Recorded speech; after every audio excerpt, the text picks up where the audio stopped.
Engkau yang kami tinggikan malam hari ini Tuhan. Engkau pusat penyembahan kami. Jadikan kami menjadi orang-orang percaya yang sungguh-sungguh mengalami Tuhan secara pribadi. Agar nyanyian kami, penyembahan kami bukan nyanyian yang kosong, tetapi nyanyian yang lahir dari hati yang mengalami Tuhan, yang mengalami kuasa-Mu, yang mengalami pribadi-Mu dalam hidup kami. Bapa, kami ada di tempat ini malam ini, kami merindukan untuk lebih lagi mengenal isi hati Tuhan, mengerti kehendak-Mu dalam hidup kami. Karena itu berbicara bagi kami Tuhan, sampaikan isi hati-Mu bagi kami, urapi hamba-Mu yang tidak ada apa-apanya. Tuhan, biar kami mengerti setiap maksud Tuhan di hidup kami. Sebab Engkau Tuhan yang berbicara bagi kami umat-Mu, gereja-Mu, anak-anak-Mu. Biar kami menangkap apa yang Tuhan mau bagi kami hari-hari ini. Urapi hamba-Mu yang tidak ada apa-apanya, urapi setiap kami. Di dalam nama Yesus yang percaya Tuhan di tengah kita, memberkati kita. Mari katakan bersama. Amin, amin, amin. Silakan duduk Bapak Ibu yang terkasih, Shalom. Bagaimana kabarnya hari ini? Luar biasa, karena kita punya Tuhan yang luar biasa. Iya, haleluya. Bapak Ibu, mari kita buka langsung saja Ayub pasal yang ke-23. Dulu saya datang di sini masih separuh begini ruangannya ya, luar biasa ya, sekarang sudah besar. Kita doakan gereja ini menjadi alat untuk penuaian jiwa-jiwa. Semakin banyak yang diselamatkan untuk kemuliaan Tuhan. Iya, kita buka bersama Ayub pasal yang ke-23, kita baca mulai ayat yang pertama. Kalau kita lihat judul perikopnya di sana adalah Ayub ingin membela diri di hadapan Allah. Ya, berapa banyak kita ketika menghadapi masalah kita membela diri di hadapan Tuhan. Ada yang berusaha membela diri ketika ada masalah, Tuhan, kenapa loh aku mengalami begini? Ada yang pernah begitu? Angkat tangan. Semua enggak pernah? Luar biasa ya, nggak usah dengar khotbah lagi, pulang aja ya. Saudara, jujur loh, ya, kita pernah nggak mau membela diri di hadapan Tuhan? Sering ya, tuh baru ngaku sering ya. Ketika menghadapi masalah, Tuhan kenapa ya? Kenapa aku mengalami? Tuhan mengapa ya? Ayo kita baca bersama. Ayub 23, judul perikopnya Ayub ingin membela diri di hadapan Allah. Saya baca ayat yang pertama, saudara, yang kedua dan seterusnya kita bergantian. Ayat yang pertama berkata, tetapi Ayub menjawab, 2, tangannya menekan aku sehingga aku mengadu. Ayat yang ketiga, semoga aku tahu mendapatkan dia dan boleh datang ke tempat ia bersemayam. 4, maka akan kupaparkan perkaraku di hadapannya dan kupenuhi mulutku dengan. Bapak Ibu, sampai di situ saja. Kira-kira ketika kita menghadapi masalah, kira-kira Tuhan tahu nggak masalah kita itu? Kira-kira dia mengerti nggak apa yang kita alami? Tahu, ya. Tapi Ayub ini berkata begini, aku ingin ya datang kepada Tuhan. Sekarang ini keluh kesahku menjadi pemberontakan. Tangannya menekan aku sehingga aku mengadu. Ketika kita menghadapi masalah dalam hidup kita, ya jangan terlalu banyak berkeluh kesah. Katakan aminnya kenceng ya. Tapi dilakukan enggak? Ya, lebih kenceng lagi, puji Tuhan. Sudah bertobat berarti. Bapak Ibu, dikatakan di sini ketika Ayub menghadapi pencobaan, dia berkata dia ingin datang kepada Tuhan. Dia bilang, sekarang ini keluh kesahku menjadi apa? Kenapa Alkitab berkata kita jangan bersungut-sungut? Orang yang berkeluh kesah itu sama dengan orang yang suka bersungut-sungut. Nah, ketika kita ini berkeluh kesah, ada masalah, terus bersungut-sungut, maka apa yang terjadi? Dikatakan keluh kesahku berubah menjadi sebuah pemberontakan. Tanpa kita sadari, ada begitu banyak orang Kristen ketika menghadapi masalah, mereka itu memberontak di hadapan Allah. Tapi dia nggak sadar. Ini musik dari mana ya? Saudara jangan fokus sama musiknya ya, fokus sama khotbah, amin. Ini cuma saya yang dengar musiknya. Saudara dengar? Dengar juga ya. Ini dari mana? Enggak ada diskotik atau apa kan? Oh dari gym ya. Ya, yang biasa gym jangan goyang-goyang. Iya, Bapak Ibu dikatakan di sana bahwa ketika orang itu menghadapi masalah, dia berkeluh kesah, bersungut-sungut tanpa dia sadari bahwa sikap keluh kesah itu berubah menjadi sebuah sikap pemberontakan. Iya, kita kadang berkata, enggak, saya enggak memberontak. Tapi kita berkeluh kesah, bersungut-sungut. Ya, yang namanya hidup ini pasti kita akan menghadapi yang namanya masalah, pergumulan. Siapa yang malam hari ini tidak ada pergumulan dalam hidupnya? Semua ada masalah kan? Semua ada masalah. Puji Tuhan, itu berarti kita masih hidup. Masih hidup. Tetapi ketika kita menghadapi masalah, jangan terlalu banyak berkeluh kesah. Ada loh orang-orang itu, saya ketemu orang-orang itu yang setiap kali ketemu itu yang ada tuh dari mulutnya keluh kesah terus. Ada loh, saudara perhatikan tipe orang begitu. Tiap kali ketemu, ya ada saja yang dikeluh kesahkan. Ya kalau nggak sakit penyakit, masalahnya. Ya saya ketemu orang-orang seperti ini dan bertahun-tahun ketemu, ya nasibnya nggak berubah-berubah, begitu-begitu terus. Karena tiap kali ketemu, halo Bu, apa kabar? Iya Bu Debbie, ya biasalah. Suamiku itu loh, masih begitu-begitu terus, nggak berubah-berubah. Saya bilang ya iya nggak mungkin berubah, ibu ngomong terus begitu. Ibu berkeluh kesah terus begitu. Makanya saya ketemu ibu 10 tahun mendatang pun akan sama omongannya.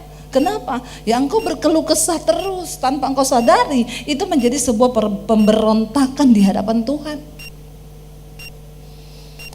Cepat atau lambatnya proses kita itu tergantung dari bagaimana engkau berespon. Amin. Jangan suka memberontak.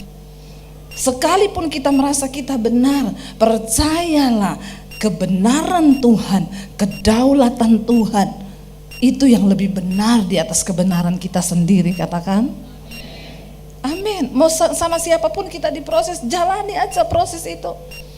Duduk di kaki Tuhan dan bertanya, Tuhan, apa yang engkau mau untuk aku lakukan lewat proses ini? Apa yang sedang Tuhan bentuk dari hidupku?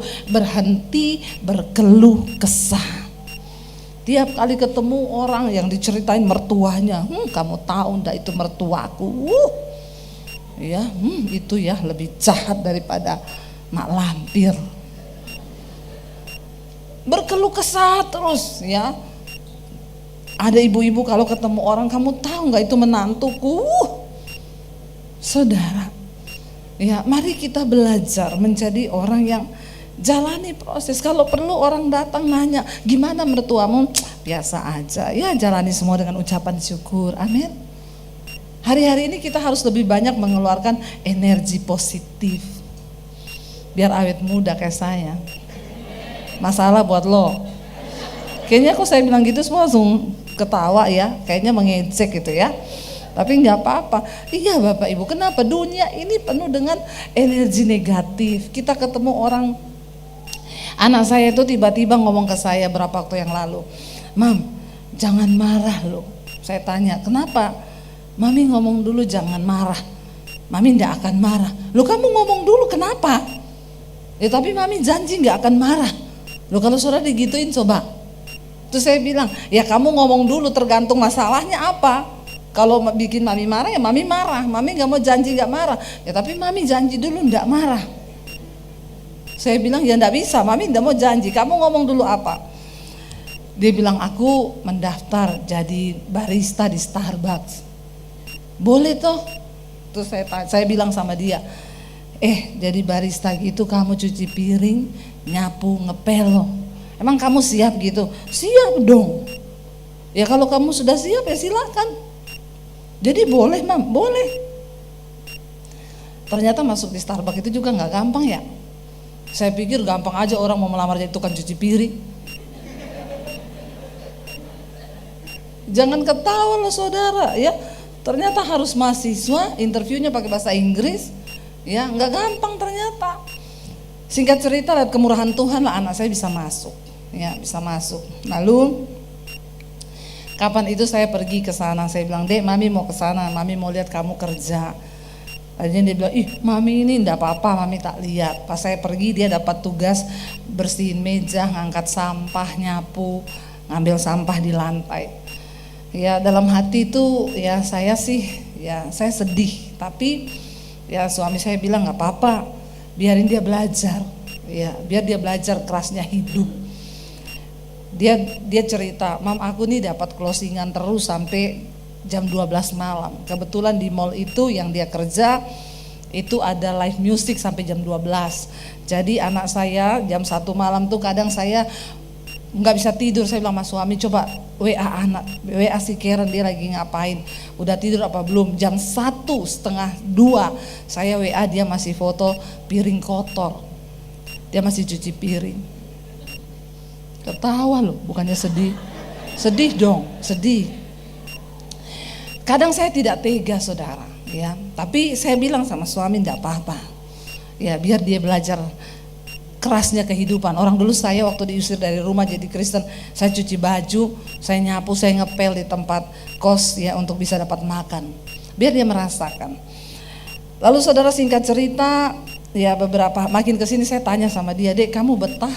Betah? Kamu menikmati?" "Iya, aku menikmati." Ya dia mulai cerita teman-temannya, ya dia cerita ada yang gini, ada yang gitu. Tapi tiba-tiba dia cerita kepada saya beberapa waktu yang lalu ketika pulang, dia bilang, "Mam, ternyata tuh ya orang-orang itu banyak kisah ya Mam. Teman-temanku yang kerja itu semua pada kalau lagi makan siang mereka ngobrol. Kata anak saya, temanku yang satu dia kerja karena mamanya sedang sakit dan dia udah gak punya papa, udah meninggal, dan dia harus bayar kuliah sendiri. Dan dia harus menanggung biaya mamanya yang berobat. Dia curhat kepada anak saya, gaji saya di sini tidak cukup untuk biayai mama saya berobat dan untuk bayar kuliahku." Lalu yang satu cerita, ya mamanya barusan kawin lagi, ya dia selalu dimarahin di rumah kalau dia pulang malam, diolok-olok sama mamanya sendiri. Lalu anak saya cerita kalau yang satu lagi begini. Saya bilang sama anak saya, "Kamu lihat, ternyata di sekelilingmu itu," ya saya bersyukur dia bisa, ya akhirnya yang tadinya kerjaannya, "Mam minta uang ke salon, Mam mau pedicure, manicure, pret," ya sekarang waktu dia melamar kerja di sana, rambutnya harus disuruh warna hitam lagi, balik kukunya yang disambung-sambung itu dicopot semua. Tapi saya lebih senang melihat anak saya seperti itu. Ya terus dia bilang gini, "Aku kerja 9 jam sampai jam 2 pagi. Dibayar berapa ratus ribu." Lalu dia bilang sama saya gini, "Aku baru menyadari ya Mam, aku dulu kalau minta uang mau ngafe ya 250 ribu, 300 ribu, ternyata dapat uang segitu, kerja sampai jam 2 malam, cuci piring, susah ya Mam cari uang." Sekarang dia banyak mikir, kalau mau beli apa-apa mikir, ini aku kerja 9 jam loh, baru bisa dapat sekian. Saudara, ya hidup itu, saya sebagai orang tua mungkin kadang gak tega, setiap kali mau tidur malam. Tapi sekarang bagus kalau ngajak anak 2 itu ke mall, ya kalau mereka, "Mam beli itu," saya bilang, "Kamu tahu sekarang kakakmu lagi apa? Lagi cuci piring." Terus kamu senang-senang begitu? Ya kamu tahu sekarang dia lagi apa? Jadi, "Ya iya, tapi kenapa dia yang kerja, kita yang jadi sasaran ya?" Saudara, ya sebagai orang tua seringkali kita tuh enggak tega. Seperti itulah Tuhan. Sebenarnya seringkali Tuhan tuh melihat kita ketika kita sedang ada dalam pergumulan, ada dalam sebuah masalah. Tuhan itu lihat kita supaya kasihan juga anakku. Tapi seringkali dia harus rela mengizinkan kita menghadapi semua persoalan di hidup kita supaya kita punya iman yang terlatih. Saya bisa saja bisa ngomong sama anak saya. Kalau kadang saya bilang sama suami saya udah suruh dia berhenti aja lah. Masa dia kerja sampai jam 2 malam begitu, udah gitu dia ditempatkan di mall yang ada live musiknya lagi sampai jam 12. Ini gini. Tapi karena suami saya bilang, enggak apa-apa biarin aja. Supaya dia tuh belajar. Saya bisa aja bilang, Dek besok kamu keluar. Tak kasih 1 bulan kamu dapat berapa di situ. Tapi kan kita nggak bisa begitu. Justru orang-orang pada ngomong ke saya, Bu, anak ibu kerja di Starbucks ya, ibu yang paksa. Enggak, orang dia sendiri yang mau. Mereka tuh bilang luar biasa ya, Bu. Anak zaman sekarang mau cuci piring dan belum tentu loh. Saya tanya sama anak saya yang tua, saya bilang, Dek, kamu bisa nggak sama seperti adikmu di depan banyak orang, kamu bawa sampah, kamu ambil gelas kotor, kamu lap meja, kamu nyapu, kamu bisa nggak? Kakaknya bilang, iya sih, aku kayaknya nggak bisa, Mam. Loh, saudara bisa nggak? Tapi Tuhan itu, saya tuh dari situ saya dapat satu suara ya, Tuhan tuh bilang aku tuh seperti itu. Seringkali aku melihat anak-anakku, saya kadang jam 1 malam saya mau tidur, saya merasa berdosa. Saya bilang sama suami saya, masa kita enak-enakan tidur, anak kita loh lagi cuci piring. Loh, itu perasaan orang tua loh. Dan Alkitab berkata Tuhan itu Bapa. Dia Bapa yang mengerti setiap perasaanmu. Kalau saya saja sebagai orang tua, saya mau tidur jam 1 sementara anak saya masih cuci piring. Saya tuh gak tega, saya bilang sama suami saya, kasihan loh. Saya gak tega tidur mengingat anak saya masih cuci piring. Dia capek, dia ngantuk, dia bergumul dengan semua kedagingannya di sana. Tapi saya harus rela. Dan saya bersyukur Bapak Ibu, tidak ada sesuatu yang hebat yang didapat dari sesuatu yang mudah. Saya percaya anak saya itu karakternya akan dibentuk. Ya, dia memiliki sesuatu yang membuat dia kuat. Seringkali walaupun kita tidak tega, saya merasakan Tuhan tuh ngomong, aku tuh seperti itu. Seringkali aku melihat anak-anakku berjuang dengan cucuran air mata. Sebenarnya aku Bapa ini seringkali tidak tega. Tapi aku seringkali harus mengizinkan itu. Supaya engkau memiliki karakter yang kuat di dalam iman. Dan kita teruji sampai pada garis akhir. Saudara, kalau saya aja sebagai manusia, saya gak mau tidur jam 1 karena membayangkan anak saya masih cuci piring. Bagaimana dengan Tuhan? Dikatakan dia Bapa yang mengerti. Makanya firman Tuhan berkata, seperti Bapa yang sayang kepada anaknya, demikian Tuhan itu mengasihi saudara dan saya. Tapi kenapa seringkali dia harus izinkan pergumulan, pencobaan, tantangan datang dalam hidup kita? Cuma satu tujuannya, Tuhan ingin engkau menjadi bukan anak-anak gampangan. Sebab untuk bisa masuk ke surga, ke dalam sebuah hidup yang penuh kekekalan, itu tidak mudah. Kita sudah dibayar lunas oleh Kristus, tapi kita harus berjuang supaya Kristus itu sungguh-sungguh tinggal dalam hidup kita. Dan kita bisa berkata, hidupku bukan aku lagi, tapi Yesus yang hidup di dalamku. Itu loh goalnya. Itu yang Tuhan mau. Berhenti berkeluh kesah, berhenti menjadi pemberontak di hadapan Tuhan. Apapun persoalan yang sedang engkau hadapi hari ini, bilang, Tuhan, bentuk aku Tuhan. Aku tahu mungkin hari ini juga Tuhan tidak tega melihat aku bercucuran air mata. Tapi kalau engkau harus izinkan itu, aku tahu engkau mengasihiku Tuhan. Sebab Alkitab berkata, Tuhan menghajar orang yang dikasihinya, dan dia menyesal orang yang dianggapnya sebagai anak. Amin. Anak. Dan itu anak saya. Dia jam 1 malam belum tidur, saya gak bisa tidur. Ayub berkata di sana, ayat yang ketiga, semoga aku tahu mendapatkan dia dan boleh datang ke tempat ia bersemayam. Ayat 4, baca bersama 1, 2, 3. maka akan kupaparkan perkaraku di hadapannya dan kupenuhi mulutku dengan kata-kata pembelaan. Maka aku akan mengetahui jawaban-jawaban yang akan diberikannya kepadaku, dan aku akan mengerti apa yang difirmankannya kepadaku. Sudikah ia mengadakan perkara dengan aku dalam kemahakuasaannya? Tidak, ia akan menaruh perhatian kepadaku. Ayub berkata, kalau aku bisa berjumpa dengan Tuhan, aku akan memaparkan semua perkaraku. Kita tahu apa yang Ayub alami tidak mudah, kekayaannya diambil semua. Saya tanya saudara, Alkitab berkata Ayub itu orang yang sangat kaya, sangat kaya. Lalu dia harus diizinkan untuk membuktikan kemurnian imannya. Semua kekayaannya diambil. Apa yang paling ditakuti oleh orang kaya? Apa yang paling ditakuti orang kaya?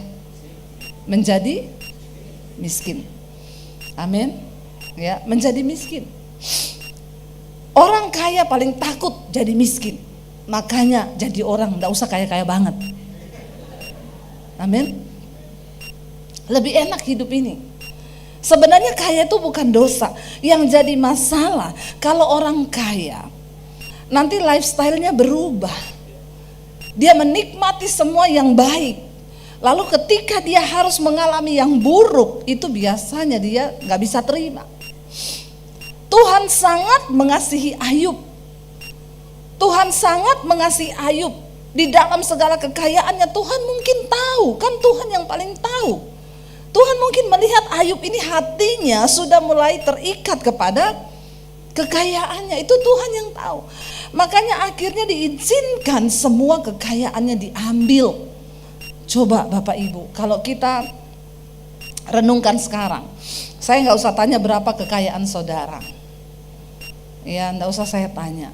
Hari ini, kalau apa yang ada padamu diambil Tuhan, masihkah engkau mau memuji, menyembah, dan berkata Tuhan baik? Saya seringkali berpikir begitu loh. Saya seringkali menguji diri saya, Tuhan, kalau semua yang ada pada saya hari ini tuh diambil seperti Ayub, apakah aku ini masih mengasihimu, masih melayanimu dengan setulus hati? Itu harus menjadi pertanyaan bagi kita semua. Kalau semua yang ada pada kita diambil,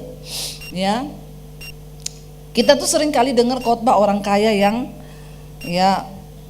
di Alkitab, orang kaya yang bodoh, anak muda yang kaya. Dia datang kepada Yesus bertanya, Tuhan, apa yang harus aku lakukan supaya aku masuk surga? Tuhan bilang, kasihi Tuhan Allahmu dengan segenap hatimu, kasih ayahmu, ibumu, kasih gini. Saya sudah melakukan semua itu.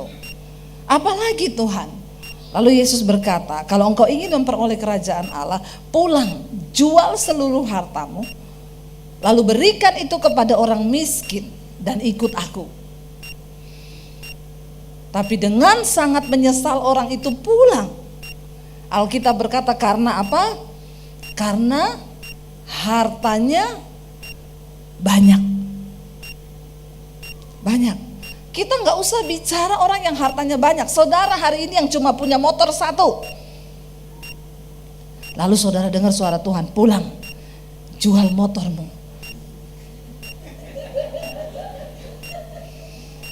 Lalu kasih orang. Pasti saudara tengking, dalam nama Yesus, setan, jangan bicara setan. Langsung itu pasti auto tengking, dalam nama Yesus, setan bicara. Iya apa ya? Iya kan? Nggak usah bicara. Kadang orang Kristen itu sok kalau ngomong itu loh cerita tentang orang kaya, akhirnya Yesus menyuruh karena hartanya banyak. Nggak usah bilang yang hartanya banyak, yang cuma punya motor 1 disuruh pulang, jual motormu, kasih sama orang. Halo, amin apa ini? Ya, berat saudara, berat ya. Nah kita ini harus mengukur iman kita, saudara, nilai engkau mengasihi uang itu hati-hati ya. Yesus satu-satunya mensejajarkan dirinya itu dengan mamon. Dia bilang engkau tidak bisa mengabdi pada Allah dan pada mamon. Karena kalau engkau mengabdi pada mencintai salah satunya, engkau akan membenci yang salah satunya.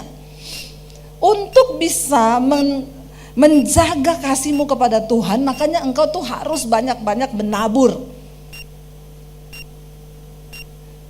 Langsung ditengking dalam nama Yesus. Biasa aja mukanya. Bilang amin dong.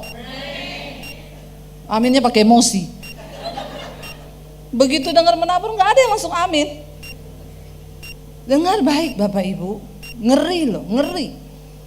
Ya, kalau hati kita sedikit saja melenceng, itu ngeri tanpa kita sadari. Kenapa Yesus mensejajarkan dirinya dengan mamon? Karena hati-hati. Saudara kalau mau menilai cintamu kepada Tuhan itu masih benar atau tidak, maka bilang Tuhan, beri aku kepekaan untuk aku belajar menabur. Amin. Terutama soal harta. Ke depan ini kita akan mengalami banyak hal-hal yang sulit ya, karena bukan prediksi ekonomi, bukan. Alkitab berkata di akhir zaman akan datang masa yang sukar. Ya, dan bagaimana untuk kita ini mengalami pemeliharaan Tuhan? Saudara harus banyak menabur. Kurang percaya. Ampunilah mereka yang kurang percaya ini Bapak. Ya, ini hati-hati loh saudara. Orang pelit gak masuk surga loh ya, orang pelit. Bener. Kalau engkau punya tahap menabur itu lebih besar daripada kepentingan dirimu, itu berarti engkau masih mengasihi Tuhan.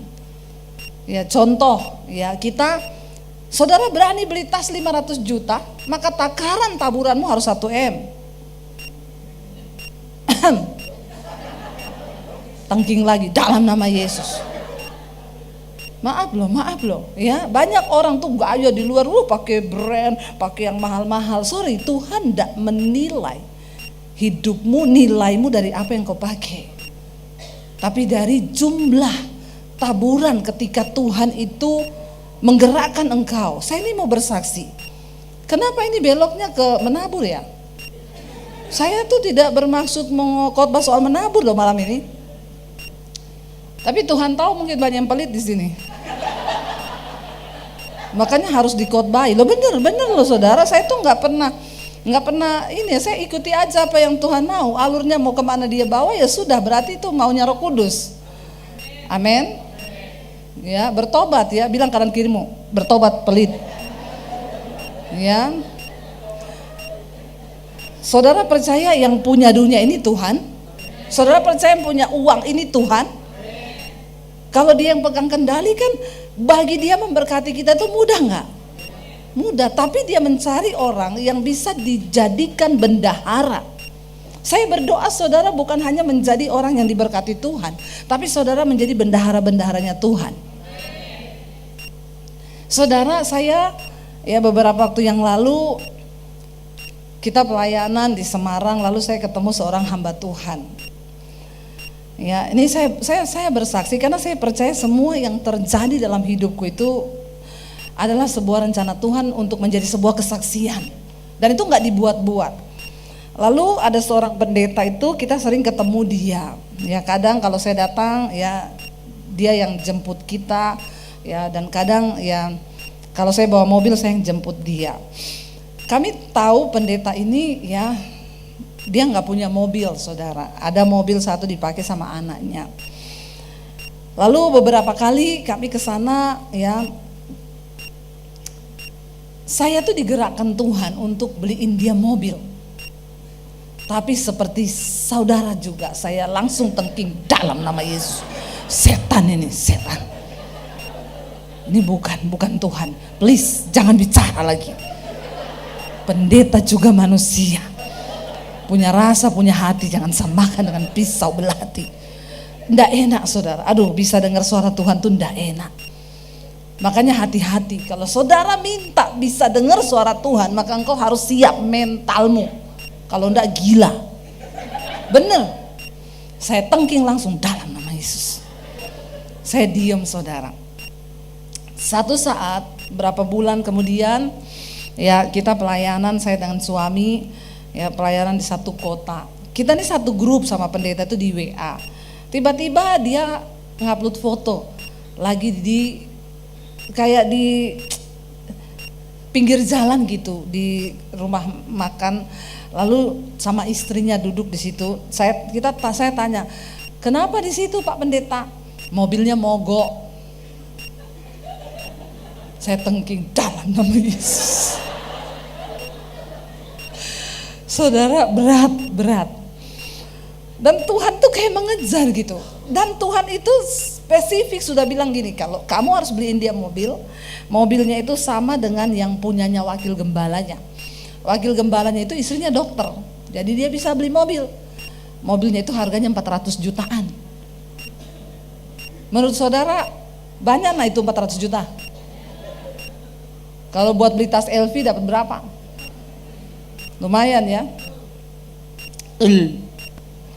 Lalu akhirnya saya gini, Tuhan gini ya. Saya tarik nafas dulu. Gini Tuhan. Oke, saya mau taat, tapi gini Tuhan. Saya tak omong sama suamiku. Suami kini agak, kalau bukan pelit, perhitungan. Kalau bilang pelit ya dosa ya. Suamiku ini orangnya agak perhitungan.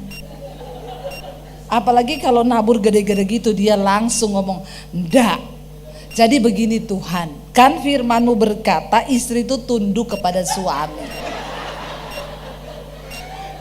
Biasa aja ketawanya Pak. Ya jadi gini Tuhan ya, kan kita bisa dong bikin kesepakatan dengan Tuhan toh. Kan diuji nih. Saya akan ngomong ke suami. Kalau suami saya bilang iya, berarti itu dari Tuhan. Tapi kalau suami saya bilang tidak, loh maaf Tuhan, aku tidak bisa melangkahi suamiku. Karena Alkitab berkata istri tunduk pada. Kita ini suka main kucing-kucingan sama Tuhan ya. Tapi kan itu bisa dong, saya minta tanda kan, bisa. Berat saudara, 400 juta. Bagaimana mungkin Tuhan, saya ini lagi bangun sekolah misi, lagi bangun gereja, lalu Tuhan tuh suruh bukan gereja saya, bangun gereja di desa-desa ya. Saya nggak mau nyanyi ya Bapak Gembala Andrew di belakang. Lalu saya bilang sama suami waktu lihat itu di grup, saya bilang sama suami gini, aku mau ngomong apa? Tuhan itu loh. Tadi kamu lihat Pak Gembala mobilnya mogok, iya. Aku tuh beberapa bulan ini digerakin Tuhan suruh beliin mobil buat Pak Gembala. Tapi mahal, 400 juta. Karena Tuhan suruh beli yang sama kayak wakil gembalanya. Suami saya diem. Dalam hati saya, yes Tuhan. Dia ngomong apa ya Tuhan. Tiba-tiba dia diem, terus saya bilang, terus menurutmu gimana? Dia jawab sama saya, aku sudah dari bulan Januari disuruh Tuhan. Ketawa kan? Ternyata Tuhan tuh sudah lebih dulu bicara sama dia. Tapi karena dia tuli, dia pura-pura gak mau denger. Dari bulan Januari loh saudara. Ya. Dan saya bilang ya ampun Tuhan, jadi iya aku udah dari bulan Januari suara itu tapi tak tengking terus. Lah sekarang Tuhan bicara sama kamu, ya berarti ini gak boleh tidak. Saudara, ya aduh saya tuh, tapi akhirnya kami sepakat, ya udah kita sepakat beliin ya. Sepakat 400 juta kita keluarin buat beliin dia mobil. Pada waktu kita akhirnya mau beliin dia, besoknya kita ngobrol, ada satu pengusaha di situ, saya cerita Pak kita ini digerakin Tuhan tuh beliin. Dia bilang, saya tuh salut loh Bu, biasanya yang beliin mobil pendeta itu pengusaha loh, baru kali ini ada pendeta beliin mobil pendeta loh. Loh kalau Tuhan yang suruh. Maaf ya, yang pengusaha harusnya malu mendengar kesaksian saya ini. Maaf, malulah kau, malu. Loh benar saudara. Akhirnya saya bilang, dia bilang, Beneran Bu, saya kaget loh, saya baru kali ini dengar ada pendeta mau beliin pendeta mobil. Saya bilang, Pak, saya enggak sekaya Bapak loh, tapi Tuhan suruh saya dan saya mau jadi bendaharanya Tuhan. Akhirnya dia bilang, ya udah Bu, kita paruan aja ya. Tapi kan Tuhan itu melihat sikap hati kan. Ketika saya oke, kita sepakat 425 juta kita keluar buat beli mobil itu. Tuhan kirim orang lain, Tuhan bilang aku cuma mau lihat hatimu. Kamu gak usah keluarin 425 juta nih, tak kirim orang, separuhan. Aduh saudara, ya makin kesini tuh saya melihat kok taburannya itu makin Tuhan minta tuh gede gitu loh. Tapi saya belajar, saya sadari hidup ini apa sih arti hidup kita. Saudara lihat Ayub berkata begini, kita langsung lanjut aja ya. Sebelum waktunya habis, ayat 10 berkata di sana, kita lihat bersama. Ayat yang ke-10 Ayub 23, firman Tuhan berkata di sana apa? Karena ia tahu jalan hidupku, seandainya ia menguji aku akan timbul seperti emas. Katakan amin. Pastikan engkau tahu bahwa Tuhan tuh tahu jalan hidupmu. Semua yang di hidup kita ini terbuka di hadapan Tuhan. Tidak ada satupun yang tersembunyi. Waktu kita berjalan bersama Tuhan, saudara, saya tuh bersyukur loh. Waktu akhirnya kami rela, kami bikin kejutan. Saya telepon langsung dealer mobilnya, tolong kirim mobil ini kita bayar saudara. Saya bersuka cita.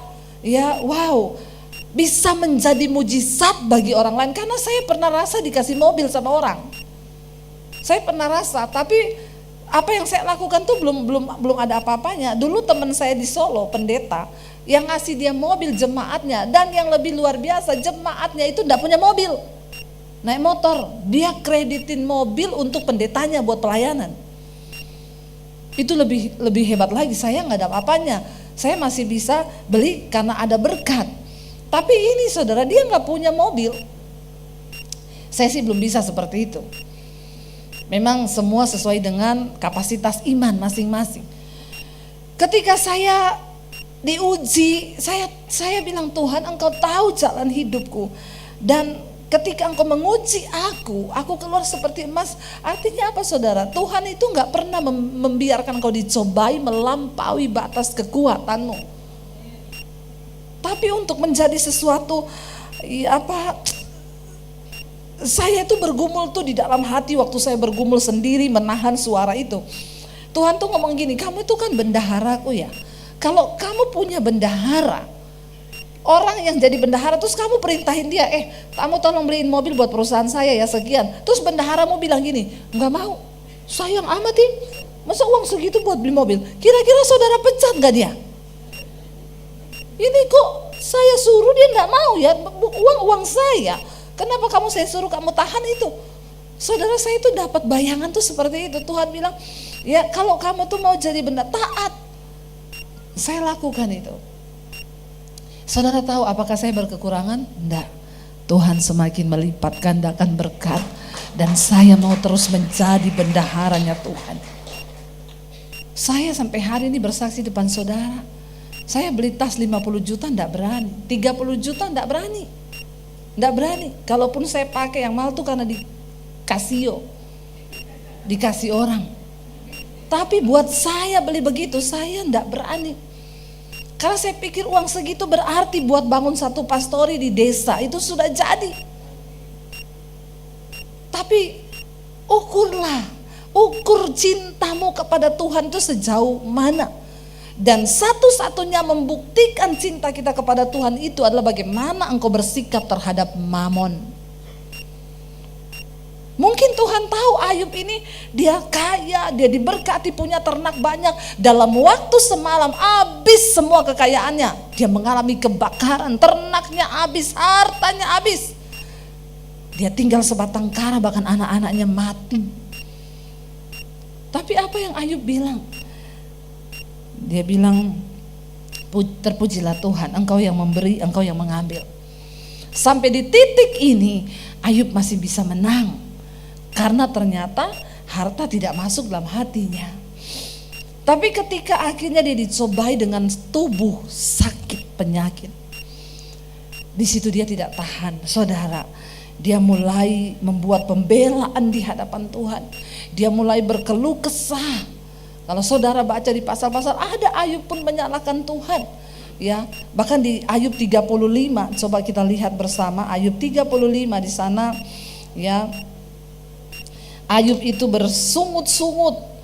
Lalu sahabatnya Elihu, di sana dikatakan ayat yang pertama Ayub 35, maka berkatalah Elihu, ya, inikah yang kau anggap adil dan yang kau sebut kebenaranku di hadapan Allah. Dia menegur Ayub.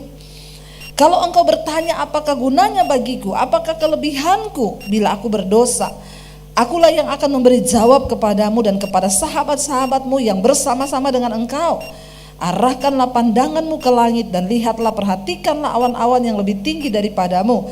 Jika engkau berbuat dosa, apa yang akan kau lakukan terhadap Tuhan, terhadap Dia? Kalau pelanggaranmu banyak, apa yang kau buat terhadap Dia? Ayub sempat berkata, sia-sia aku menjaga hidupku dalam kekudusan. Sia-sia aku ini bayar perpuluhan, aku bayar buah sulung, aku ini bayar gaji buruh tidak pernah terlambat, aku tidak bersinah, aku tidak meniduri pegawaiku. Ayub bilang, aku mempersembahkan korban tepat waktunya, korban sembelihan, korban bakaran, tidak ada satu pun yang kulewatkan. Tapi apa yang Tuhan buat kepadaku? Aku mengalami pencobaan yang begitu berat. Lalu Elihu datang dan Tuhan berbicara lewat Elihu kepada Ayub.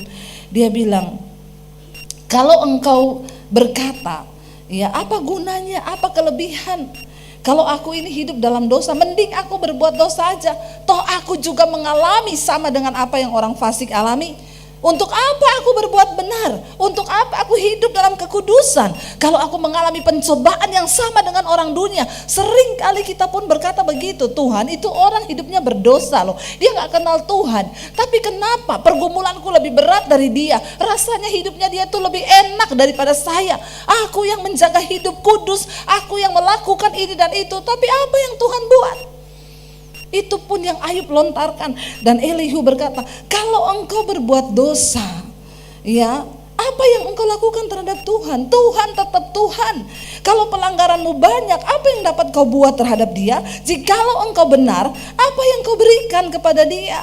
Ya apa yang telah diterimanya daripadamu? Elihu bilang, kalau engkau berbuat dosa, Tuhan tidak berubah karena dosamu. Dia tetap mulia, Dia tetap Tuhan. Sebaliknya kalau engkau berbuat baik, memang apa yang sudah kau berikan buat Tuhan? Alkitab berkata kebaikan manusia itu seperti kain kermisi. Semuanya merah, semuanya kesumbah di hadapan Allah. Jadi engkau hidup benar atau engkau hidup berdosa, tidak ada untungnya bagi Tuhan. Amin. Sebaliknya apa saudara? Ya, ayat 8 di sana dikatakan, hanya orang seperti engkau yang dirugikan oleh kefasikanmu, dan hanya anak manusia yang diuntungkan oleh kebenaranmu. Kalau engkau memilih hidup dalam dosa, Tuhan tidak rugi, engkau sendirilah yang rugi karena perbuatan dosamu di dunia ini. Sebaliknya, kalau engkau hidup benar, engkau beramal, anak manusia yang untung, bukan Tuhan yang untung. Seringkali kita pikir ketika kita berbuat kebaikan Tuhan untung. Apa yang bisa kita untungkan bagi Tuhan? Tidak ada saudara. Kita hidup pun hanya karena kasih karunia. Sesungguhnya dengan apapun kita gak pernah bisa balas kasih Tuhan. Tidak ada. Kalau engkau berbuat dosa Tuhan gak rugi. Kalau engkau berbuat benar Tuhan gak untung. Hanya engkau yang rugi kalau engkau fasik. Hanya engkau juga yang untung kalau engkau berbuat benar. Amin. Kenapa sulit hidupmu di dunia? Karena kebanyakan dosa. Sebaliknya kalau engkau melakukan kebenaran, ya engkau lah yang akan diberkati. Jadi engkau berbuat benar atau berbuat dosa, itu gak ada dampaknya buat Tuhan. Dan Tuhan tidak pernah bisa dipengaruhi oleh apapun sikap kita. Kitalah yang akan menuai, kita yang menabur, kita yang menuai. Jadi bukan soal sekarang ndak usah kasih perpuluhan. Ya itu pilihan. Kalau engkau mau menabur, engkau yang akan berkati. Orang tanya sama saya, Bu, berarti sekarang gak usah kasih perpuluhan. Ya jadilah sesuai imanmu. Kekristenan bukan soal ini boleh, itu tidak boleh. Kenapa kita disuruh latih perpuluhan itu? Supaya tidak semua kau makan. Cuma 10% engkau dilatih saja mengembalikan yang menjadi miliknya Tuhan. Tapi kalau engkau kasih 20 ya puji Tuhan, haleluya. 50 ya jadilah sesuai imanmu. Jadi bukan soal boleh atau tidak. Jangan saudara pikir ketika engkau kasih perpuluhan, ya yang untung siapa? Saudara, Tuhan melihat hatimu. Kalau engkau rajin berbuat kebaikan, engkaulah yang akan menuai. Kalau engkau berbuat dosa, engkau juga yang akan menuai. Hidupmu sulit di dunia ini. Jadi itu tidak ada hubungannya dengan Tuhan. Engkau berbuat baik, bukan Tuhan untung. Engkau berbuat dosa, bukan Tuhan rugi. Mari kita mengerti maksud Tuhan di dalam setiap persoalan di hidup kita. Ya, biarlah kita juga mau berkata seperti Ayub berkata. Kita mau bilang di hadapan Tuhan seperti Ayub bilang, Engkau tahu jalan hidupku. Dan kalau Engkau menguji aku pasti akan keluar seperti emas yang dimurnikan. Emas dimurnikan tuh ndak enak. Kenapa Ayub bilang emas yang dimurnikan? Emas itu kalau dimurnikan dia dimasukin dalam dapur api. Makin tinggi pemanasannya, semakin murni emas itu. Amin Bapak Ibu. Mari kita menyadari ketika engkau lagi diproses Tuhan, jangan berbantah, jangan berkeluh kesah, ndak usah membela diri di hadapan Tuhan. Aku mau bela perkaraku. Bagaimana kebenaran kita di hadapan Tuhan? Tuh kita ini ndak ada yang benar, Tuhanlah yang benar. Kalau kita diuji hari ini, itu pasti karena Tuhan punya rencana atas hidup kita. Tidak ada satupun orang yang bisa masuk dalam kerajaan sorga tanpa melalui ujian dan tempaan. Tapi ingat, seperti saya melihat anak saya, demikianlah mata Tuhan melihat engkau. Allah menguji orang benar. Dan Tuhan tidak meninggalkan dia, kata firman Tuhan. Sampai akhirnya golnya Ayub. Apa tujuan Tuhan dari semua ujian yang dia alami?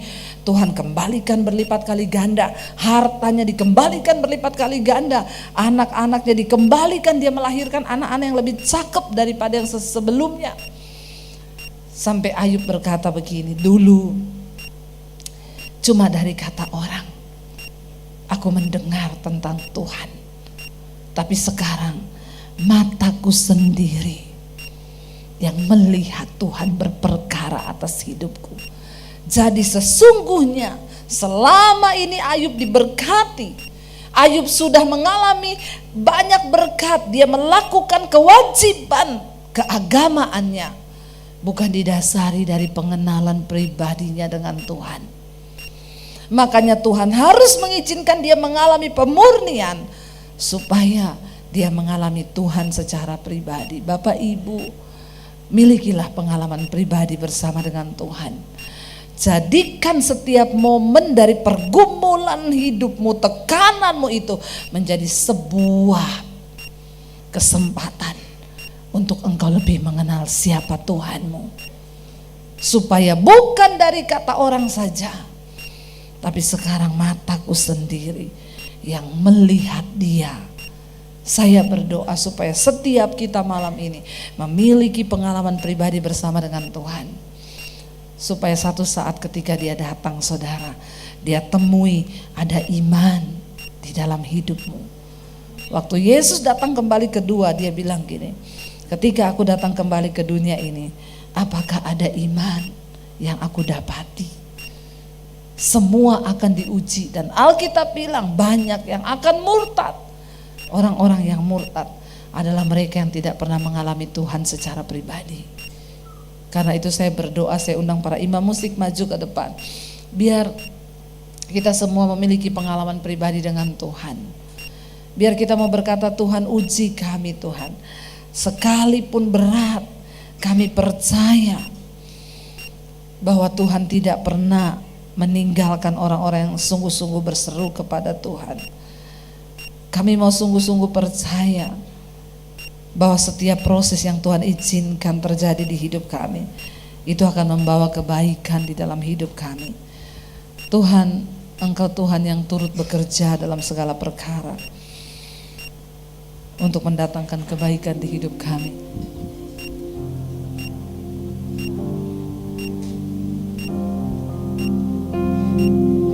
Ku percaya. Amin Tuhan Yesus. Mari kita bangkit berdiri. Bekerja. Engkau bekerja mendatangkan kebaikan Tuhan. Mendatangkan kebaikan di hidupku.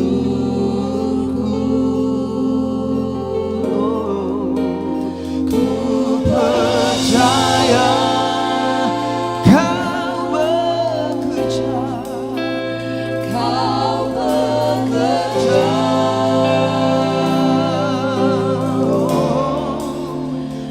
Mendatangkan kebaikan. Mendatangkan kebaikan.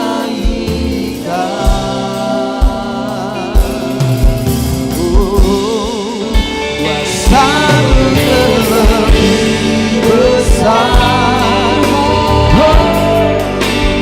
Aku lebih besar.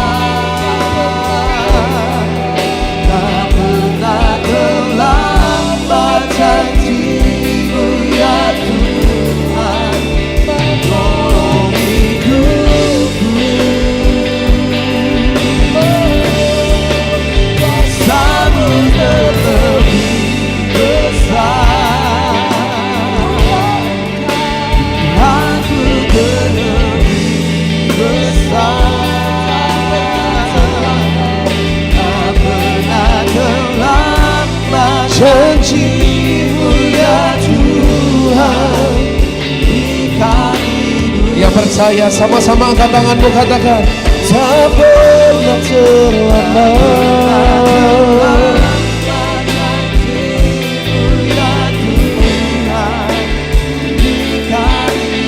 Tak pernah terlambat Tuhan. Tak pernah terlambat janji-Mu ya Tuhan. Oh, pulihkan hidupku. si tepuk tangan yang paling baik, dahsyat bagi Tuhan. Makasih buat firman-Mu, segala yang Kau perintahkan itu kembali untuk hidup kami. Kami bersyukur buat segala yang sesuatu yang Tuhan kerjakan, semuanya mendatangkan kebaikan. Terima kasih, setiap kami sudah diberkati pulang ini dari tempat ini. Kami pulang dengan sukacita, damai sejahtera. Berkati hamba-Mu Ibu Pendeta Debbie yang sudah memberkati kami Tuhan. Berkati lebih lagi Tuhan dalam hidupnya, dalam pelayanannya, dalam keluarganya, kesehatannya. Tuhan berkati. Terima kasih buat segala berkat Tuhan. Kami percaya setiap kami hadir diberkati. Materaikan firman-Mu dalam nama Tuhan Yesus Kristus yang sudah diberkati hari ini. Sama-sama kita mau katakan amin. Amin. Kasih tepuk tangan yang paling dahsyat bagi Tuhan kita.